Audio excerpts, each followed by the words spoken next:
আসসালামু আলাইকুম। 5ই আগস্ট, আজ থেকে ঠিক এক বছর আগে 2024 সালের এই দিনে ফ্যাসিস্ট বাংলাদেশ ছেড়ে পালিয়েছে। রাহমুক্ত হয়েছে বাংলাদেশ। স্বাধীনতা প্রিয়, গণতন্ত্র প্রিয় জনগণের জন্য দিনটি আনন্দের, দিনটি বিজয়ের। রাহমুক্ত বাংলাদেশের এই দিনটিকে অন্তর্বর্তীকালীন সরকার জুলাই গণ অভ্যুত্থান দিবস হিসেবে ঘোষণা করেছে। তাবেদার মুক্ত বাংলাদেশের জনগণ প্রতি বছর এই দিনটিকে স্বাধীনভাবে সানন্দে সরকারি ছুটির দিন হিসেবে উপভোগ করবে।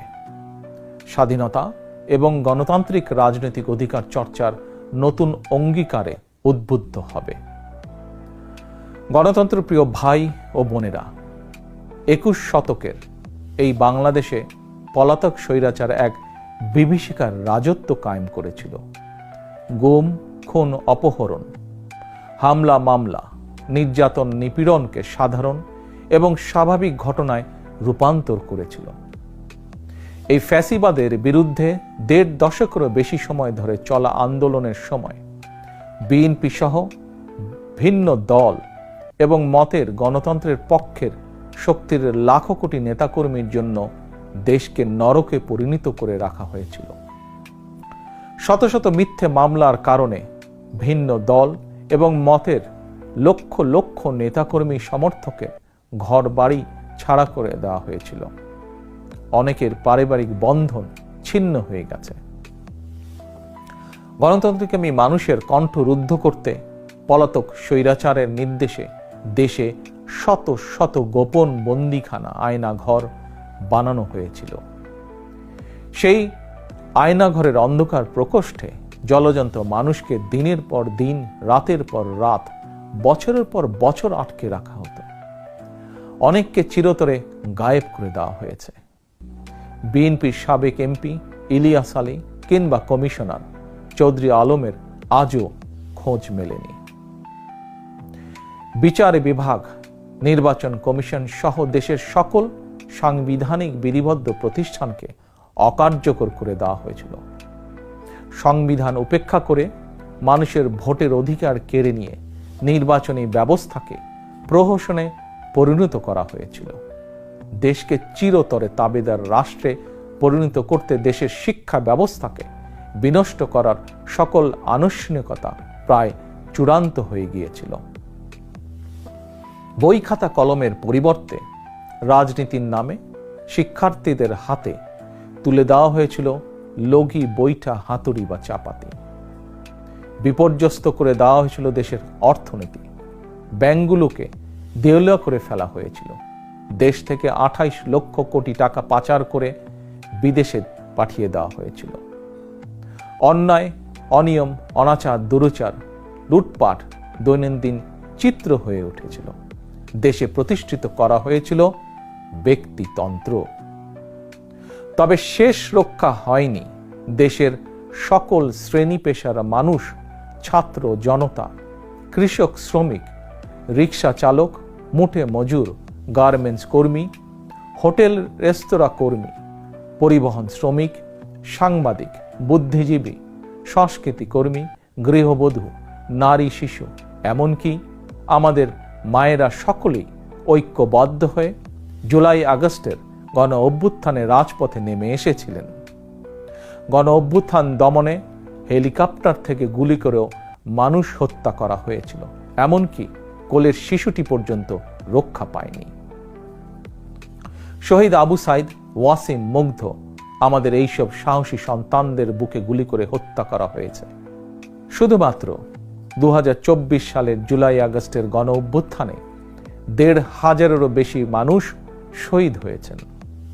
ছাত্র জনতা, কৃষক, শ্রমিক, নারী, শিশু, বৃদ্ধ, সাংবাদিক, শ্রমজীবী, পেশাজীবী, ফ্যাসিস্টের গুলির নিশানা থেকে কাউকেই রেহাই দেওয়া হয়নি। এই অভ্যুত্থানে আহত হয়েছেন কমপক্ষে 30,000 মানুষ। হাত পা, শরীরের অঙ্গ প্রত্যঙ্গ হারিয়ে আমাদের শত শত সন্তান, শত শত ভাই ও বোনেরা চিরতরে পঙ্গু হয়ে গিয়েছেন কিংবা চোখ হারিয়ে আজীবনের মতন অন্ধ হয়ে গিয়েছেন বহু মানুষ। এজন্যই আমি বলি 1971 সাল ছিল স্বাধীনতা অর্জনের যুদ্ধ, আর 2024 সাল ছিল স্বাধীনতা রক্ষার যুদ্ধ। 1971 সালে শহীদ মুক্তিযোদ্ধাদেরকে বাংলাদেশ ভোলেনি। 24-এর গণ অভ্যুত্থানে শহীদদেরকেও বাংলাদেশ ভুলবে না। 71 সাল থেকে আজ পর্যন্ত দেশ এবং জনগণের স্বাধীনতা অর্জন, স্বাধীনতা রক্ষা, স্বৈরাচার এবং ফ্যাসিবাদ বিরোধী আন্দোলন, গণতন্ত্র পুনঃপ্রতিষ্ঠার আন্দোলন, এভাবেই ইতিহাসের প্রতিটি বাঁকে বাঁকে লাখো মানুষ হয়েছেন শহীদ। আজকের এই দিনে আমি আবারও সকল শহীদদের অবদানকে শ্রদ্ধা ভরে স্মরণ করছি। আহতদের দ্রুত আরোগ্য লাভের জন্য আল্লাহর দরবারে প্রার্থনা করছি। প্রিয় দেশবাসী, দেশ এবং জনগণের স্বাধীনতা এবং অধিকার প্রতিষ্ঠার জন্য নিজের জীবন বিলিয়ে দিয়ে শহীদগণ আমাদেরকে ঋণী করে গেছেন। এবার শহীদদের প্রতি আমাদের ঋণ পরিশোধের পালা। শহীদ পরিবারের কাছে সমগ্র বাংলাদেশ ঋণী। দেশে জনগণের রাজনৈতিক এবং অর্থনৈতিক ক্ষমতায়ন নিশ্চিত করে সাম্য, মানবিক মর্যাদা, সামাজিক সুবিচার প্রতিষ্ঠার মাধ্যমে একটি ইনসাফ ভিত্তিক গণতান্ত্রিক মানবিক বাংলাদেশ গঠনের মাধ্যমেই আমরা শহীদদের প্রতি ঋণ পরিশোধ করতে পারি।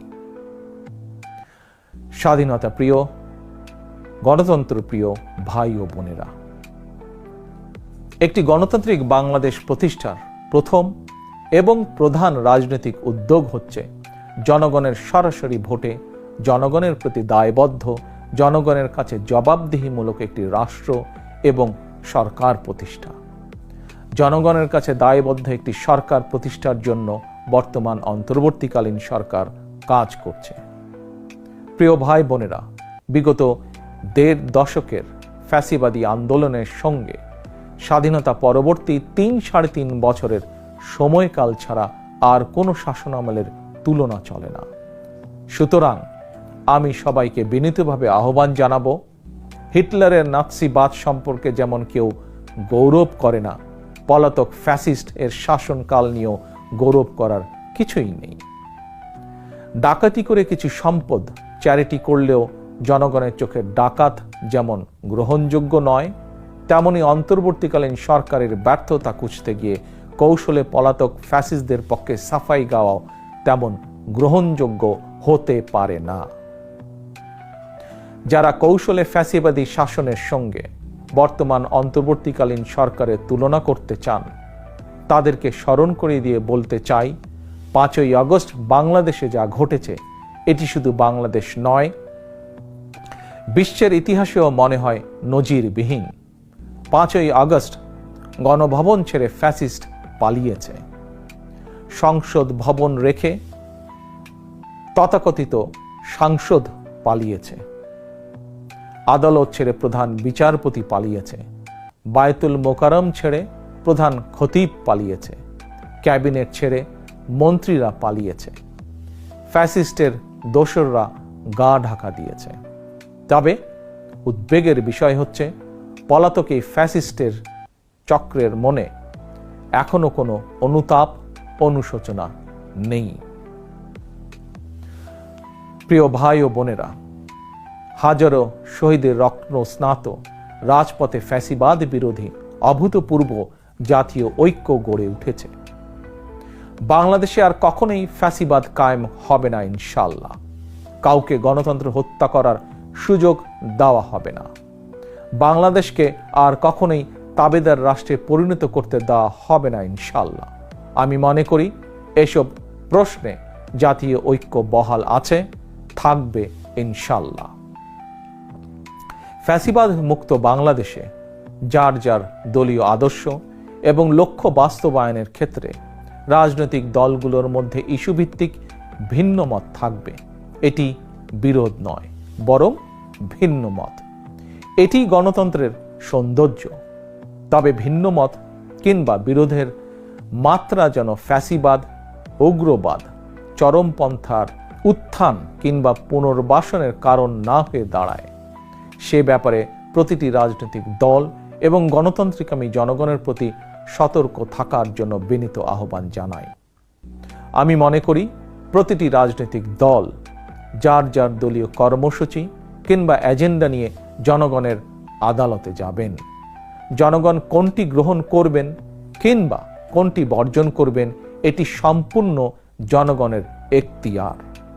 এভাবেই প্রতিদিনের রাজনৈতিক চর্চার মধ্য দিয়ে রাষ্ট্র জনগণকে শক্তিশালী করে তুলতে হবে। প্রিয় ভাই ও বোনেরা, স্থানীয় সরকার থেকে আরম্ভ করে জাতীয় সংসদ পর্যন্ত প্রতিটি স্তরে জনগণ যখন সরাসরি নিজের পছন্দের প্রার্থীকে নিজের ভোট প্রয়োগ করে প্রতিনিধি নির্বাচন না করবে, সরকার গঠন কিংবা সরকার পরিবর্তনের ক্ষমতা অর্জন করতে না পারবে, ততদিন পর্যন্ত রাষ্ট্র এবং সরকারে জনগণের ক্ষমতা প্রতিষ্ঠিত হবে না। তাই আসুন, রাষ্ট্র, সরকার, শাসন, প্রশাসন পরিচালনায় আর প্রতিদিনের কার্যক্রমে জনগণের গণতান্ত্রিক রাজনৈতিক অধিকার চর্চা প্রয়োগের সুযোগ সৃষ্টির মাধ্যমে আমরা জনগণকে রাজনৈতিকভাবে শক্তিশালী করে গড়ে তুলি। জনগণকে শক্তিশালী করে তুলতে না পারলে শেষ পর্যন্ত কোনো কিছুই শক্তিশালী এবং টেকসই হবে না।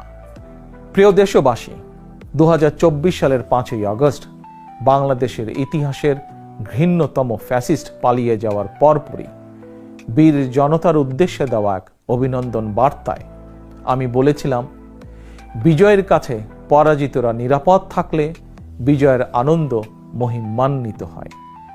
সেটি পুনরায় স্মরণ করিয়ে দিয়ে দেশের গণতান্ত্রিকামী জনগণের প্রতি আমার আহ্বান, কেউ আইন নিজের হাতে তুলে নেবেন না, মব ভায়োলেন্সকে উৎসাহিত করবেন না, নারীর প্রতি সহিংস আচরণ করবেন না, অন্যের স্বাধীনতার প্রতি শ্রদ্ধাশীল থাকুন। একজন মায়ের চোখে বাংলাদেশ যেমন, আমরা তেমন একটি বাংলাদেশ গড়তে চাই যেখানে দল, মত, ধর্ম, বর্ণ নির্বিশেষে বিশ্বাসী, অবিশ্বাসী, সংশয়বাদী প্রতিটি সন্তান, প্রতিটি মানুষ নিরাপদে থাকবে। আজ এবং আগামীর প্রতিটি 5ই আগস্ট হয়ে উঠুক গণতন্ত্র, সুশাসন প্রতিষ্ঠা আর মানবিক মানুষ হয়ে ওঠার অঙ্গীকারের দিন।